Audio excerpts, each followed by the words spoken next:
Hello বন্ধুরা, কেমন আছো তোমরা সবাই? আশা করি ভালো আছো। তো আজ আমি ফার্স্ট টাইম কাঠের উনুনে দই চিকেন রান্না করতে যাচ্ছি। তো তাও আবার সেটা আমার পিসি বাড়িতে, এবং রেসিপিটা আমার দিদির থেকে শেখা। তো তোমরা এখানে দেখতে পাচ্ছ আমি চিকেনটা ম্যারিনেট করে রেখেছি। প্রায় 1 ঘন্টার ওপরে আমি চিকেনটা ম্যারিনেট করে রেখেছি, একটু নুন, একটু হলুদ আর তেল দিয়ে। সাথে আলু কেটে রেখেছি, মশলাটাও করা আছে। তো আমি আলুটা কড়াইতে দিয়ে দিলাম, একটু নুন, একটু হলুদ গুঁড়ো দিয়ে আমি আলুটা বেশ লাল লাল করে ভেজে নেব।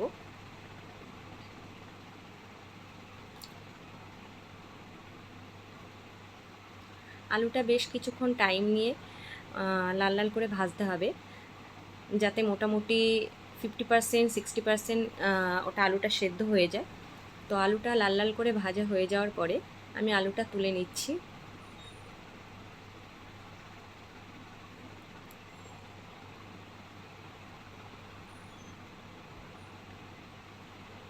এবং এই তেলেই আমি চিকেনটা ভেজে নেব। চিকেনটা একটু হালকা হালকা লাল লাল করে ভেজে নেব। তো যেহেতু তেলটা আমি কম দিয়েছি, সে কারণে আমি চিকেনটা অল্প অল্প করে দিয়ে চিকেনটা আমি পুরো যতটা চিকেন আছে সব ভেজে নেব। আপনারা চাইলে তেলটা বেশি দিয়ে চিকেনটা ভেজে নিতে পারেন, বা আমার মতন এভাবেও অল্প করে দিয়ে দিয়ে পুরো চিকেনটা ভেজে নিতে পারেন।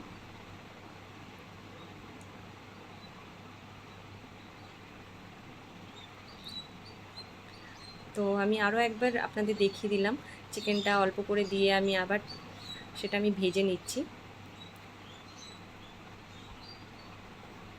তো এইভাবেই বেশ কিছুক্ষণ আমার টাইম লেগেছে সব চিকেনটা ভেজে তুলতে। তো আপনারা দেখতেই পাচ্ছেন সমস্ত চিকেনটা আমার ভাজা হয়ে গেছে।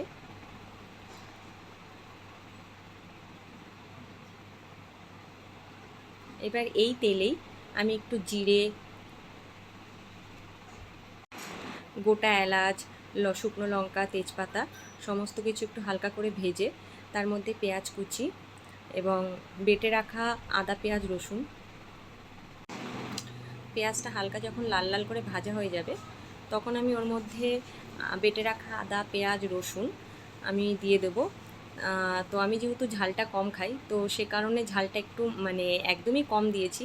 এর মধ্যে জাস্ট একটা কাঁচা লঙ্কা দেওয়া আছে বাটা, আর শুকনো লঙ্কা দেওয়া। শুকনো লঙ্কাগুলোও তাও দেখলেন আমি গোটা গোটা দিয়েছি। আপনারা যারা ঝাল খেতে পছন্দ করেন তারা লঙ্কাটা আপনারা ভেঙে দেবেন, বা লঙ্কা যেটা আপনার যেরকম যে যেরকম ঝাল খান সেই হিসেবে ঝালটা আপনারা পরিমাণটা দেবেন।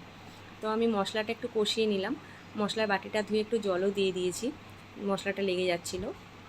তো তারপরে আমি তার মধ্যে একটু জিরে গুঁড়ো, একটু ধনে গুঁড়ো, একটু হলুদ গুঁড়ো, লঙ্কা গুঁড়ি, অল্প করে লঙ্কা গুঁড়ি দিয়েছি,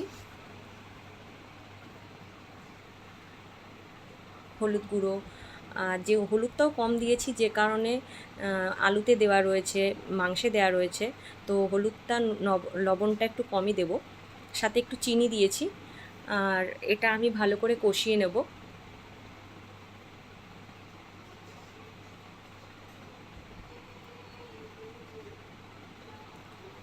মশলাটা বেশ কিছুক্ষণ ভালো করে কষানোর পরে ওর মধ্যে একটু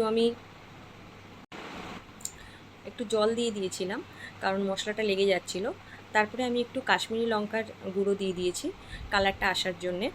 তো আপনারা যারা মানে কাশ্মীরি লঙ্কার গুঁড়ো পছন্দ না করেন তারা এমনি রান্নাও করতে পারেন, তাতে ভালো হবে।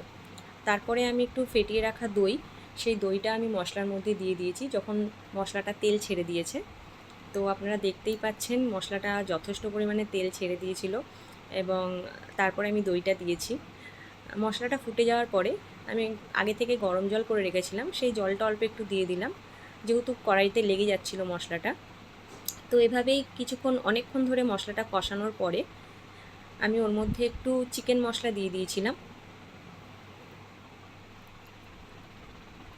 আর সাথে আরও একটু যেটা আমি দিয়েছি টমেটোমের সস, আপনারা চাইলে দিতেও পারেন, নাও দিতে পারেন। তো আমি ওটা দিয়ে দিয়েছিলাম, ওটার ভিডিওটা করা হয়নি। আর মশলাটা কষানোর পরে আমি ভেজে রাখা চিকেনটা দিয়ে দিলাম ওর মধ্যে, এবং আলুটা দিয়ে ভালো করে নাড়াচাড়া দিয়ে ওটা বেশ কিছুক্ষণ বেশ কষিয়ে কষিয়ে মশলাটাকে দিয়ে আরও কিছুক্ষণ আমি কষিয়েছি। কষানোর পরে ওটা আমি ঢাকনা দিয়ে কিছুক্ষণ ঢেকে রেখেছিলাম। তারপর ওই যে গরম জল করাটা সেটা দিয়ে অল্প অল্প করে নাড়িয়ে নাড়িয়ে অল্প অল্প করে জলটা দিয়ে পুরো জলটাই আমি দিয়ে দিয়েছি, দেখতে পাচ্ছেন আপনারা। এবং আমি ঢাকনাটা দিয়ে দিয়েছি। বেশ কিছুক্ষণ ফুটে যাওয়ার পর ঢাকনাটা খুলে দেখুন কত সুন্দর চিকেনটা দেখতে লাগছে। আমি আবার ঢাকনাটা দিয়ে দিয়েছিলাম, আর দুটো কাঁচা লঙ্কা চিড়ে দিয়ে দিয়েছিলাম, কারণ আমার দাদা খুব ঝাল খায়, তো ওর জন্যেই লাস্টে লঙ্কাটা দিয়েছি, যেহেতু আমি ঝাল খাই না, তো সে কারণেই। তো লঙ্কাটা দেওয়ার পরে আবার কিছুক্ষণ আমি ঢেকে রেখে আমি চিকেনটা নামিয়ে নেব, কারণ আমার চিকেনটা মোটামুটি হয়ে গেছে। তো নামানোর আগে আমি একটু গরম মশলা দিয়ে দিচ্ছি।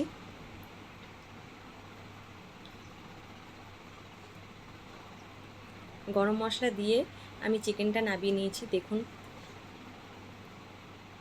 তো আপনাদের যদি এই দই চিকেনটা ভালো লাগে কাঠের জালে, তো একটা লাইক করে দেবেন। ভালো লাগলে